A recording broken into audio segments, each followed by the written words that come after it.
everybody. Welcome back to Still Uncaptured. My name is Komotso Matsunyane. And mine is Ndumiso Ngcobo Iqadi. How you doing, Mr. Cardi? I'm good. Oh, I like how you say that. Say that again. Mr. Cardi. Cardi. All right. I'm anglicizing it, I like your jean to jean look. Yeah, that whole, the 80s are back. Eh? With a vengeance. With a vengeance. I mean, my children, I was saying to you just off air right now, it's like, my boys' clothes end up in my cupboards when laundry is being done, and mine end up in their cupboards and so because we're just wearing the same thing. That whole look, the whole hoodie, the whole shorts and socks with your Adidas flops and so on. So we're all dressing the same way we did in the 80s and 90s. Yeah? Each generation thinks that they've invented stuff. Oh, of course. Meanwhile, we just keep going back to the past. Isn't life interesting that way? That's beautiful. It is beautiful. So today, Dumiso, we wanted to talk about... how do I phrase this? Relationships at work. Yes. Particularly, is there such a thing, such a work husband or a work wife? Hello, work wife. I just like, why am I asking? Yeah, I know. Because I mean, you and I have only ever worked for one station. I mean, 2 stints, and so, but everyone knew. I mean, I'd be walking around the Kaya corridors, just minding my own business. And remember, I used to do another show with Skumba as well. And I'm just minding my own. Then people come to me, Ndumiso, Khumutso, and I'm like, am I Khumutso's keeper? I don't know what Khumutso is. Because of this phenomenon that when people saw one at work, they immediately thought, where's the other one? Because we were always in the same spaces. Yeah. But you see, the thing about it is, so what is a work wife or a work husband? It's the person that you spend the most amount of time at work with. Let's put it that way. All right.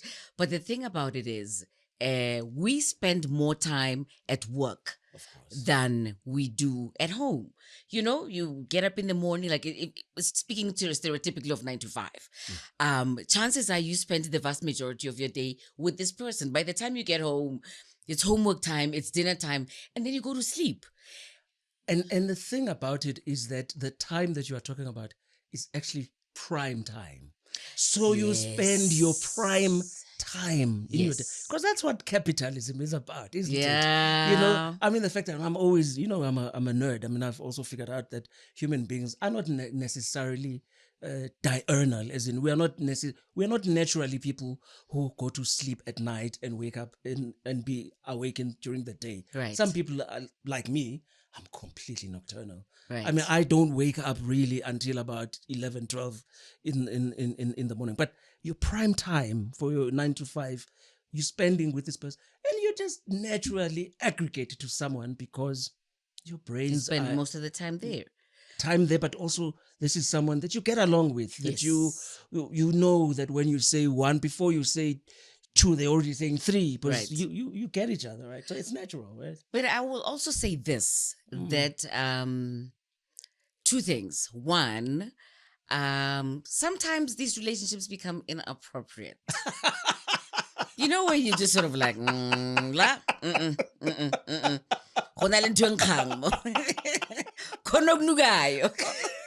But the second thing that I was going to say, you talk about the nocturnal thing, is that that's why some countries like Uganda, Senegal have siestas. Siestas, yeah. You know what I mean? From the, is it borrowed from the Mediterranean region, or is it native to us? I don't know if it's borrowed, or if there's a more Ugandan way to say that, because there's a time during the day that is so hot. That literally you cannot work. And so people take a nap, like go home, take a nap, and then come back. But then the thing that I enjoyed the most about Uganda and visiting Uganda was that life starts in the evening. Yes. Do you understand what I'm saying? Yeah. It's incredibly safe. So even if there's no electricity, the streets have a lot of people walking up and down, and the people don't come out at night. And about 10 o'clock at night, we would only be leaving the house to go to a club or to go to a restaurant. And I really enjoyed that.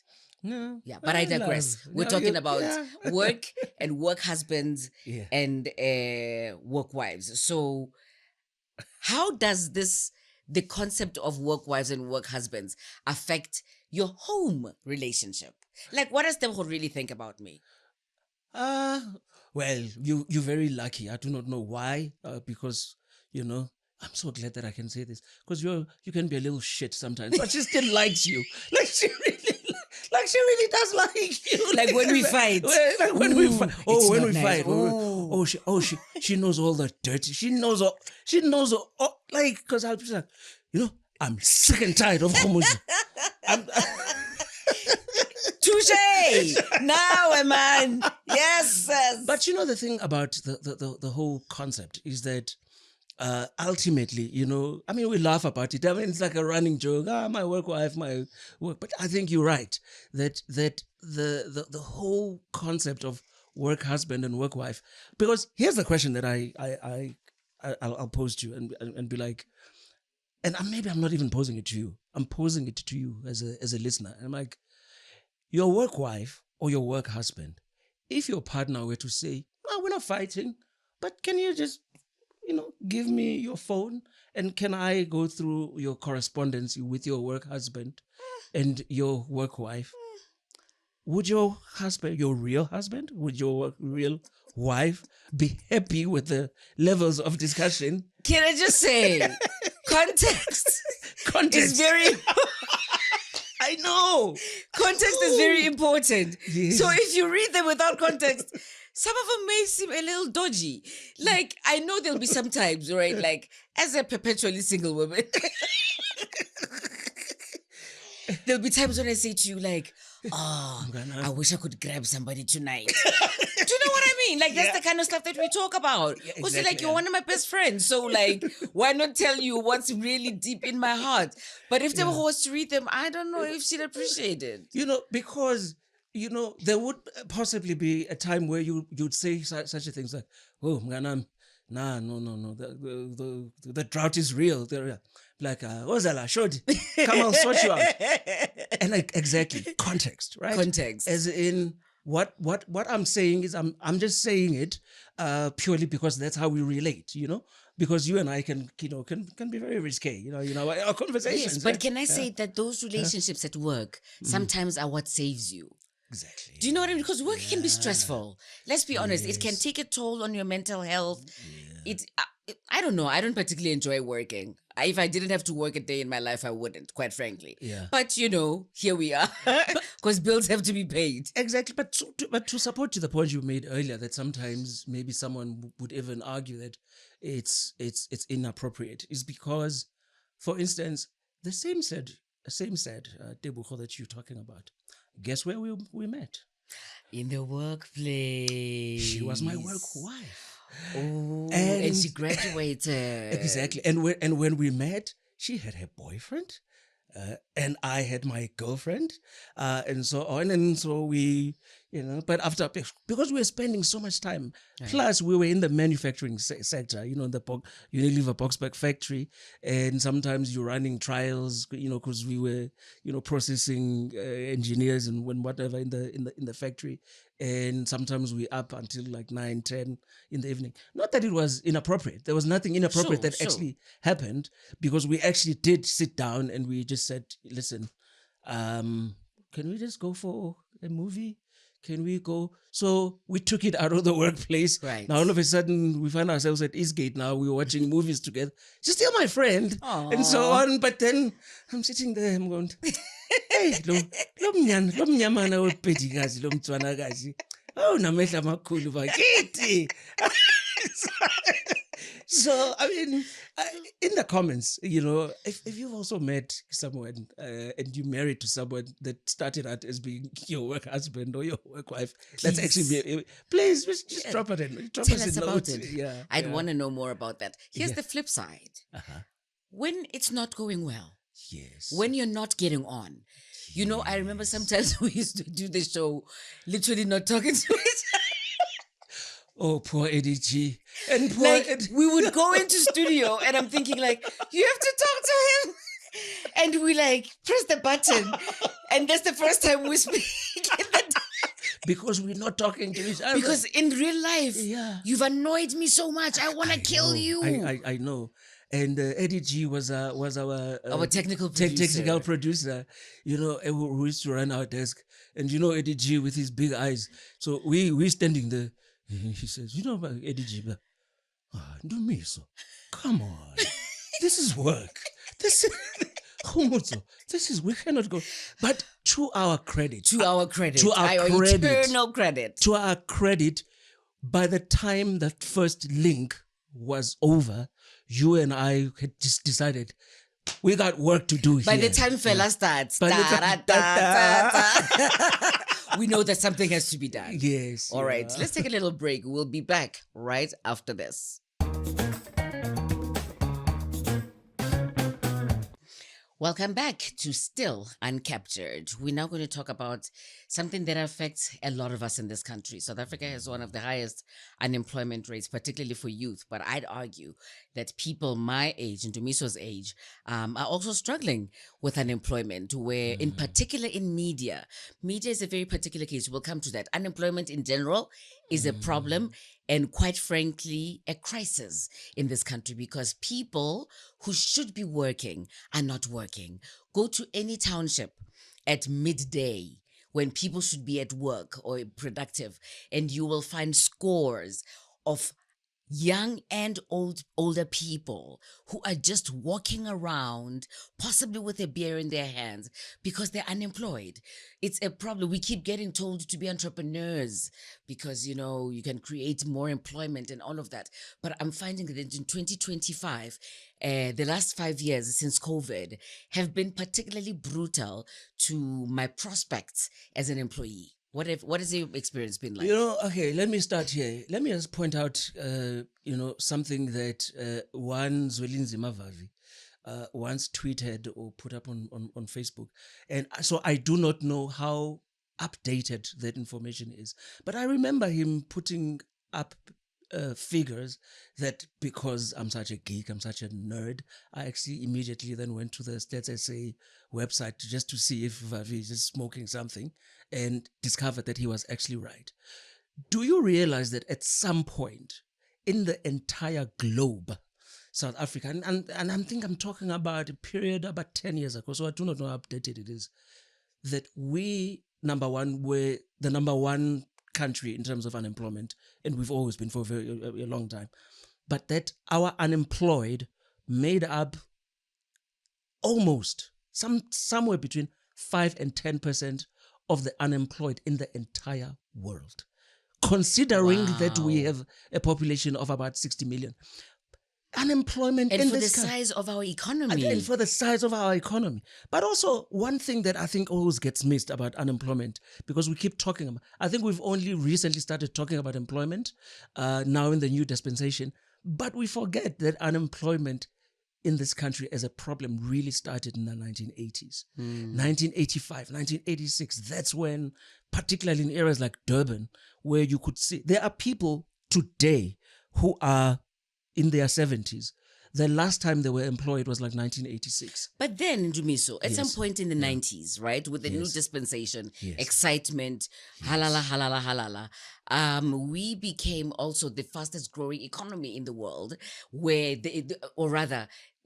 with the highest growth of the middle class. Exactly. Right? Like employment was actually being created. You had a lot more Black people getting access to credit. Yeah, which meant that they were employable or employed. But you are talking about those that were employed. We've never really in this country had macroeconomic policies that really created employment that much. Yes, the quality of the employment, what you're talking about is the quality of the employment where you are creating this middle class, where people that would ordinarily have just been out on the margins were now part of the mainstream economy. Because, that whole thing, we love this on the show, living with contradictions. You can say anything that you want about our former president, Thabo Mbeki, but the one thing that he was absolutely spot on about is that in this country, there are two nations, two economies, right? We've never really cracked unemployment in this particular country. I think that the best years of this particular, democracy were possibly around the turn of this century, 2000 to about 2004. That's when I think the economy, but also largely driven by commodity prices. I mean, let's be honest about that bit as well. But economy, because we've never really particularly industrialized in this country. But we were also the African country du jour. Of course. In the sense that, Mandela's children. That's Mandela. We were so special, man. My goodness. It was also like, and then sports-wise, we were also excelling. Bafana. Do you remember that beautiful ad around 2004? Alive South Africa, alive with possibilities, with Jomo Sono and baby Jake there, and the Thabo Mbeki folding his arms like a man. I think he was fixing his cufflinks or whatever. Jomo Sono and so on, and the arch getting animated and so on. But then that dream now. It lies in tatters because a dream deferred, as Lorraine Hansberry would say. What happens to a dream deferred? Yeah, does it shrivel up like a raisin in the sun? Yes. Yeah. So you ask this question about employment, and I'm saying to you, just like anything else, there's no binary. It's not as if in this country there are two polar opposites of people are employed or unemployed. There is a spectrum as well of people who are. The question is, are you adequately employed? Because quite honestly, I am employed. I mean, I write for the Sunday Times. I mean, I've got other bosses, in other projects that I am doing. But am I adequately employed? I think not. But I think we also couldn't have chosen the worst media. Sector, the worst sector, which is media. Because things have changed so significantly in the past 20 years in media, where newspapers don't exist anymore. So there's a whole supply chain that used to exist. Remember, you could buy your newspaper at the robots. Yes. Traffic light. At the robots, you could buy a newspaper. Where are those guys that used to stand in every corner? Around here in Rosebank, you used to see at least... Where's the trucks that used to drive the newspapers to those points? Where's the printing press? Yes. That used to print these newspapers? There is someone that used to work at Mondi Paper or Sapi, who has had to be laid off because newspapers are closing down because there's not enough paper. The ink. And magazines. Magazines. Right. There used to be magazines. When was the last time you bought a magazine? Well, I never used to buy magazines in any case. Right, okay. Because remember, magazines... I was always a magazine fiend. I know, but I mean, you would have been. I mean, you were editor of magazine. Even before, which came first, the cart or the horse? I think it was like a great conglomeration because I really loved magazines, just as something that you read, and particularly when you're traveling, like something that you could hold on to. But now the cell phone has replaced all that. But entire magazine houses, like Associated Magazines, for whom I used to work, that used to have at some point 6, 7, 8 magazines targeted at women, is now completely non-existent. Where's all those writers who used to contribute to those particular titles? News 24, Naspers used to have... pick me. Pick me. I know the answer. What's the answer? They're government spokespeople. You mean now or then? No, I mean now. Oh, you mean now? That's where they've gone, right? So people that used to be everyone... Oh, you mean they're right. They're right. The journalists. The journalists are all either in corporate or they are... Or working for local government. Particularly the experienced ones, which means then it's almost a self-fulfilling doomsday prophecy because, and this is not a slight on the state of media in this country, but when people talk about the juniorization of the newsroom, it's true because now all of a sudden you have all these young people. Why are they hiring young people? Because young people, in terms of expectations of salaries, are not expecting much. And there's something that's people like me, for example, I don't know Yeah. about you and how au fait you are. I'm not a content creator for social media. Yeah. I never was and I never will be. Either I had a television show or a radio show or I wrote a column to understand. But now you have to be very different. You need to know how to edit on your phone. You need to be able to feed this monster. And that's the thing. It's just kind of like I have this uneasy relationship with social media that while I consume it, I don't particularly enjoy feeding it, or I'll feed it in a rush of thoughts and feelings. Regurgitate every single feeling inside of me and then regret it later. I'm like, oh, I overshare. I tend to overshare. You know, and there's a reason, because you know, and because you've always been like, yo, my polo, you and Facebook, because, you know, Twitter, I mean, on Twitter, I've got something like 60,000 followers who I do not know why people still follow me on Twitter, because I hardly tweet anything, right? I haven't for almost 10 years, right? Right. Because I found that particular, that space just wasn't for me. First And of so all, I like that to call it Twitter. it is Twitter. Oh, I refuse. Oh, I refuse. It's Twitter. Right? So the reason I love Facebook so much is because I just use, Facebook as a sounding board for all my crazy. Because if you go through my Facebook feed, oh my goodness, like there's a lot of You are crazy. prolific. I'm crazy. It's because I write for a living, Right. And so I'm always testing out ideas, Right. And I write a humor column, Right. So I want to check what's funny. You know, is this funny? No, or but not? also it's very interesting because Yeah. at some point people were laughing at Facebook. You're still on Facebook, especially people on Twitter. Exactly. Right. And then, the white boy took the app, bought it because he could, right? You know, some people have just too much money and messed it up. Like Twitter, quite frankly, is unrecognizable right now. And it's so negative.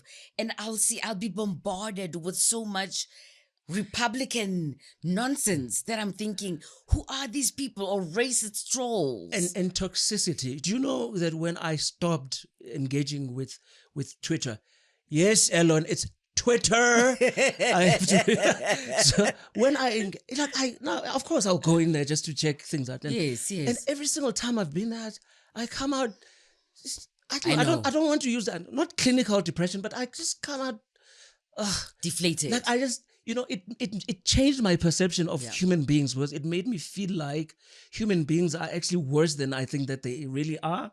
Because some people that you even know in real life, you see them on Twitter, and you think this person sounds like a psychopath. But I mean, you know, going back to unemployment, I'm absolutely inadequately employed right now. Yeah. Moi aussi. We'll be back right after this.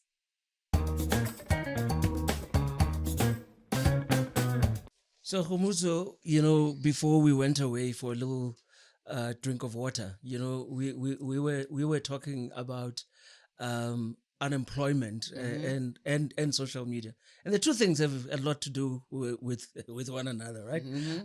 Because we're talking about this whole employment and how bad it is, and yet there are people out there, and this is, I think, part of the reason that I'm not on the gram, I'm not on Instagram, is I Instagram is not my space. The gram is hectic. Because and I'm going to sound like such a horrible person, because you know it's going to be like, well, this is the person suffering from Schaden. What is it? Schadenfreude. It's like, hey, people are doing well as well. Some people are doing exceptionally particularly well. Right. And let's start here. If you are doing well, I am bravo. Like Bravo. you really In this economy. In this economy, if you are doing well, you are also, and I hope that people understand that. And people who are when people are doing well, they don't like to hear this.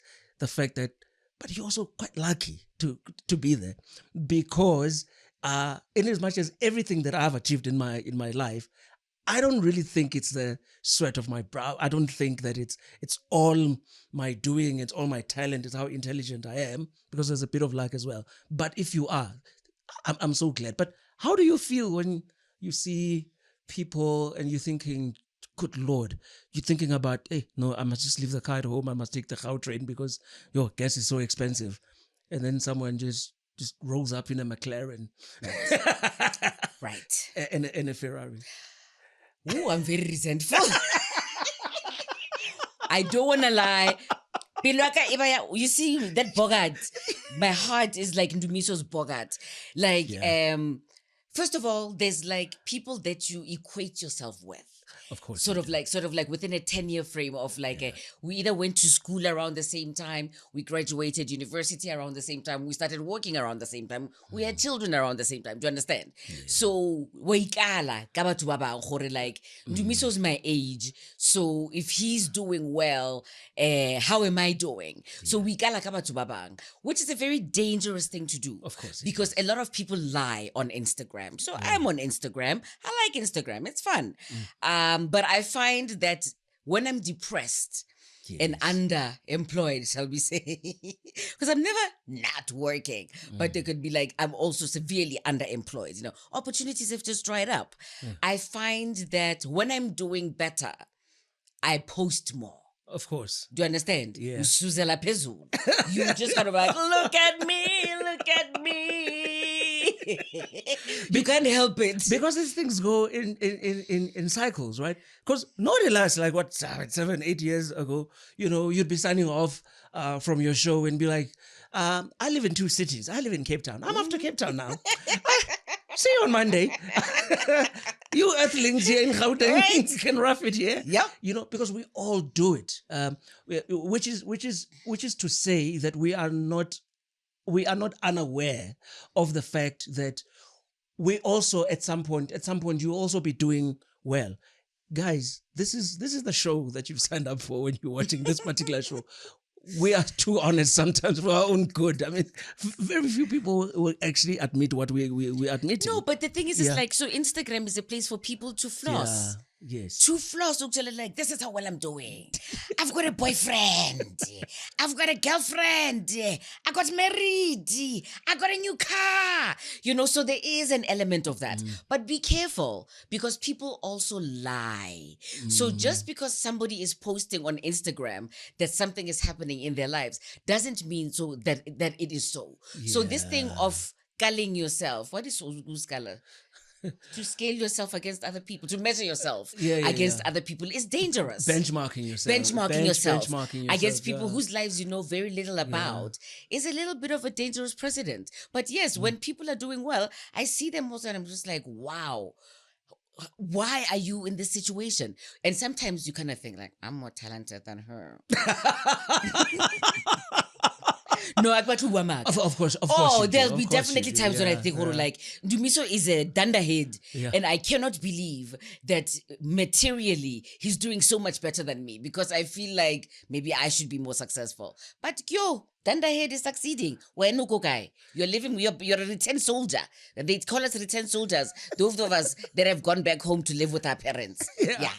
And, you know, this is a nice segue into the fact that, you know, part of the reason that people our age as well, because we do live in an ageist society, is the fact that we are in our 50s.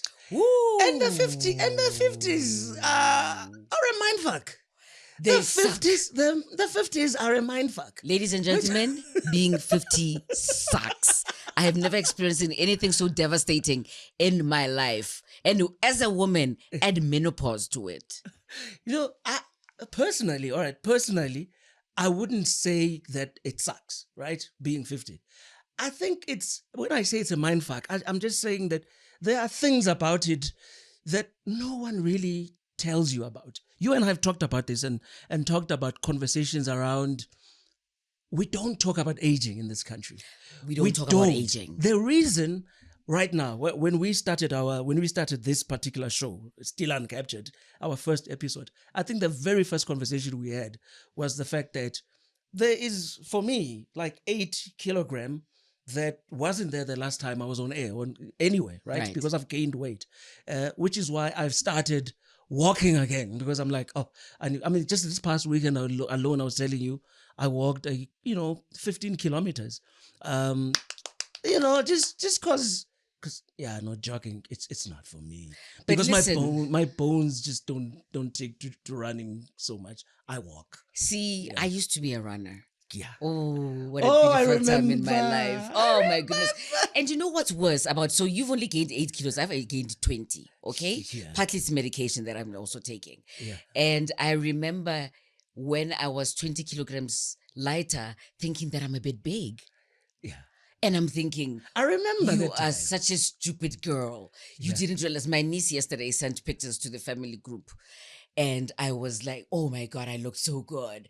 But I didn't particularly appreciate it. You didn't appreciate You know what? it. It's like, so I'm saying 50 sucks because there's menopause. And menopause is a lot of things. Yeah.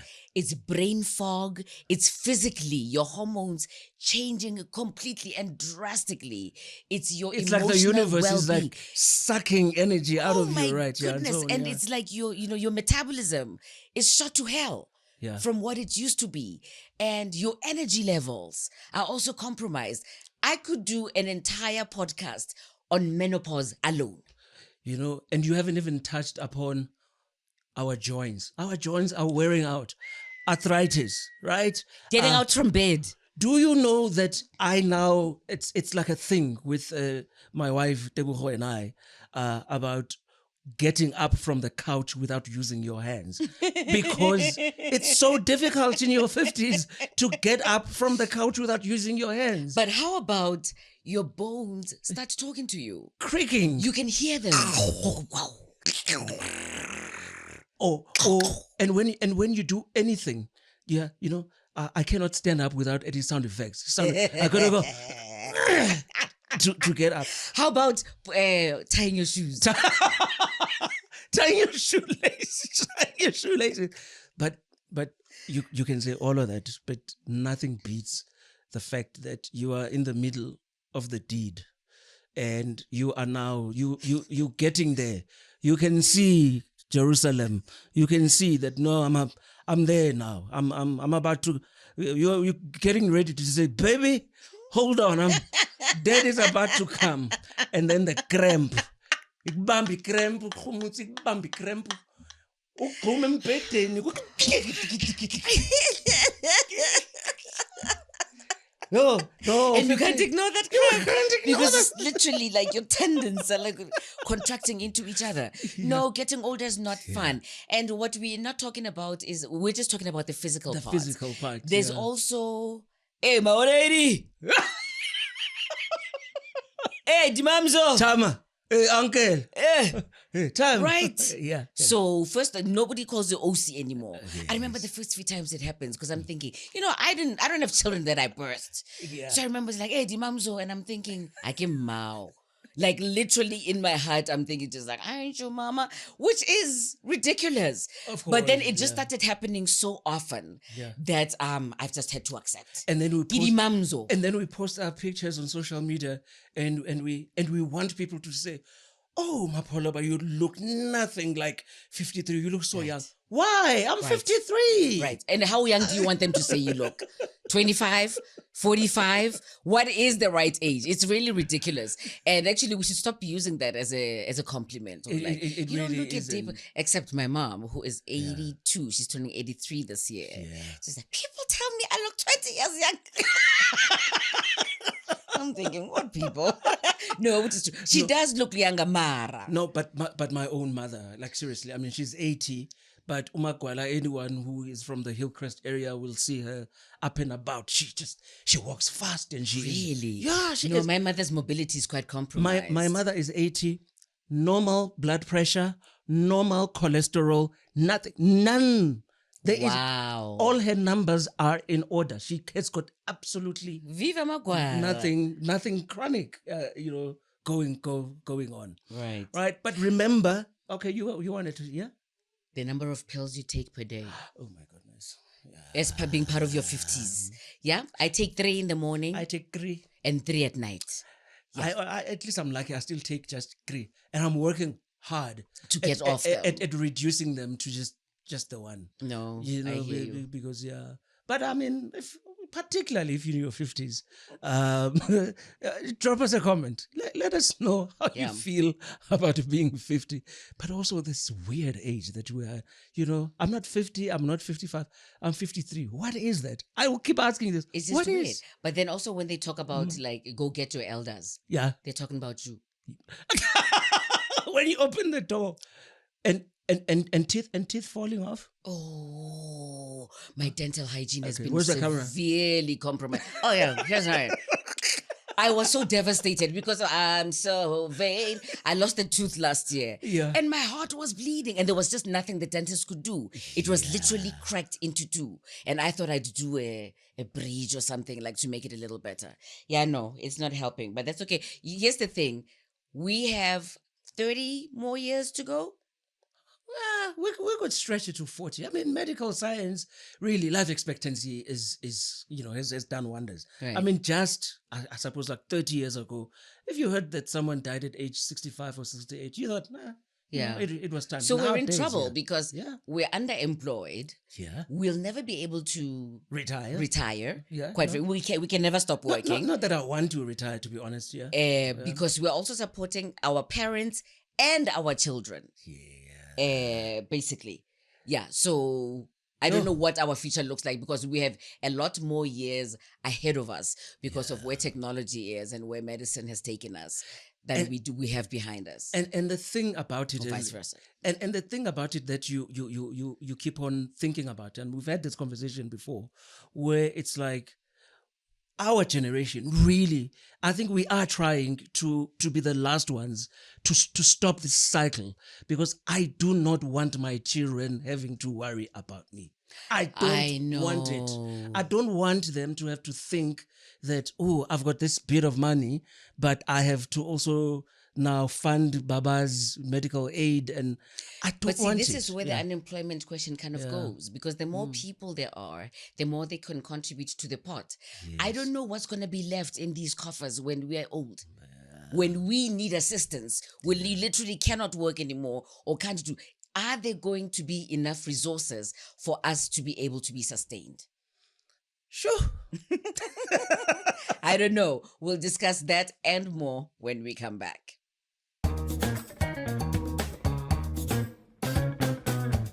Welcome back to the show. Before we took a break, we were talking about, is there going to be enough money, Mapoloba, to sustain you and I?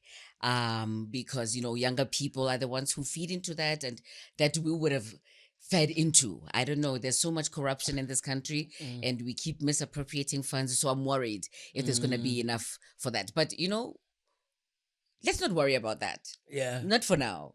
Let's worry about it. Just being in your 50s. Okay? Just being in your 50s. The little that you have. The little time that we have. But also the little money as well that we have, right? Right. And so on. And so now you want to force yourself. And this is so difficult because part of being in your 50s, I do not know about you, Khomotso, but actually I do. Getting me out of my house, it takes gargantuan effort for some. Like when you make and say, Khomotso, now we're going to be having drinks and so on, and we agree this 2 days ago, and then now the day comes, and you're just hoping that Khomotso is going to text you and say, "Hey, Makanda, rain check," because we're at that age where we really do not want to leave our houses. But it's not just because of our age, but it's also because what's out there for you and I, to the little money that we have. Where do we go to go and have fun for people our age? Is anything being created for us? Are there spaces for us? I've become quite a hermit, I must say. I know. I really, I enjoy spending time alone a little too much. I'm the opposite, where I literally have to make an effort to say, you will go out, because it's such a rarity. I can't even count. If I say once a month, that's a lot. Yeah. That's a lot. But I really have to make myself say, a friend is coming from out of town, make an effort. You haven't seen these people for a long time, make an effort. Most of the times I'm likely to go out because I'm going to a family function. Yeah. We have something on both sides of the family where, say, once a month or every other month, a cousin nominates themselves and then we all go there for lunch. So that's one way for me to be able to go out. But what you're mentioning... You've got to structure it, right? Yes, it's literally structured. You've got to structure it because, for me, for instance, this past weekend, one of my, lifelong friends, Sfiso Masego, I just said, I need to go see him because I mean, the last time I had seen him actually physically was a couple of months ago, and it doesn't feel like I haven't seen him in such a long time because we're talking every day on WhatsApp, right? And so on and so forth. But also, so many other people. I mean, sorry, Stelo, I've been promising to see him. But here's the question: if I were to say to you right now, let's just go out and just paint the town red. Is there a space? Where do you and I go at our age and have fun? Because they're not making music for us anymore in the places where. Speaking of music, can you relate to That's what I mean. piano? I'm a piano, exactly. Biri marung. I mean, like. In the previous episode, you and Siabonga Hadebe were talking about, and I wanted to say to you, what is it? Biri marung. Biri marung. I promise you, today on the 28th of January, 29th. Today is the 29th, right? It was only yesterday that I even knew that that's what that song is called. Because it's just a genre that is just not for me. I just know because I'm addicted to TikTok, and it's impossible to miss that song when you're on TikTok. So what you're saying is that there's less places for us to go. Yeah. Can you believe that Johannesburg, this which is supposed to be a world-class African city, does not have a single jazz venue? Oh my goodness. They've all closed down. What was that? The Orbit? Gippies. Name them. They've all closed down. And it's not for lack of trying. People have tried. Is Nikki's Oasis still open? That's true. Nikki's is still open there. Shout out. Yes, shout out to Nikki's. Oh, since Nikki. Because it's been there since the 90s, right? Oh, it's been there for a long time. Yes. I know it's at least 20 years that it's been around, right? It's probably the only jazz venue that is still standing at this point in Johannesburg. And I say jazz because that's music that you and I love to listen to, especially when it comes to live music. Yes. So there's less venues where we can go there. If we were to go dancing, for example, I wouldn't know where to go. Yeah. Do you understand? Because when you dance, like I'm not gonna want to dance to amapiano. If I'm gonna dance, you can't do that. I can't do. No, none of that. Because I want to hear 80s and 90s music. Yes. I want to hear some R&B. Yes. Do you understand? I want give out George Michael. So Yes. music that I can be able to sing along to, but that I can relate Yes. to. There's very few places that do that. Yeah. Or at the very least, like a very Pan-African, like I don't know if Sankai still exists. But first of all, we're going to have to leave the house if we go to a club. Yes. What time do you go? Because you can't go at 8 o'clock. No, but I mean... Which is my sleep time. No, we basically need to, because I mean, I remember in Durban, in the 90s, there was a period where there were daytime clubs. Actually, for the Daytime clubs. Daytime club around the workshop. There was a club. I can't remember its name, but that club, it was a nightclub. You know, like how nightclubs are exactly like casinos and your supermarkets. There's no windows there. Right. So when you're inside, you have absolutely no idea that it's 3 o'clock in the afternoon on a Friday, and kids are dancing, and then you see them spill out into the streets around 7 p.m. because now they're catching taxis. They're going back home. So I think that for people our age, some entrepreneur needs just to think about a formula for our age. To get there at 2, 3 in the afternoon and have a great time, 2, 3, so that by 9, what's happening around 8. Right. You're gonna take our pills. See, it's just that we're not quite yet at that age. There's people who have these jazz clubs. You know where they do the funny dance? I'm going to call it the funny dance because it looks funny to me. But you know what I mean? Dancing with the hats and with whatever. They seem to have a lot of fun. Of course. And those seem to be more like social clubs. But I'll tell you what sucks worst about being in your 50s. Yes. Is being completely ignored by advertisers. Oh, I know. At some point, you were the one whose money they were going for. You look at all the big alcohol brands, for example. Yes. They don't care about you. It's some snooty-faced 20-year-old. That's who the money, the market that's going to buy for the next 30 years. And I'm thinking they don't even care that I'm buying this brand. Do you know who you are talking to right now? Who am I talking to? I think look into your camera and repeat after me. Say to me, Mpume Ngobese, our friend. Mpumele, Ngobese, our friend. MD of Joe Public. MD of Joe Public. We exist. We exist. And we're cute, we're hot, we're opinionated, and you should be investing in us. That's it for this show. We'll see you next time. Thanks for joining us.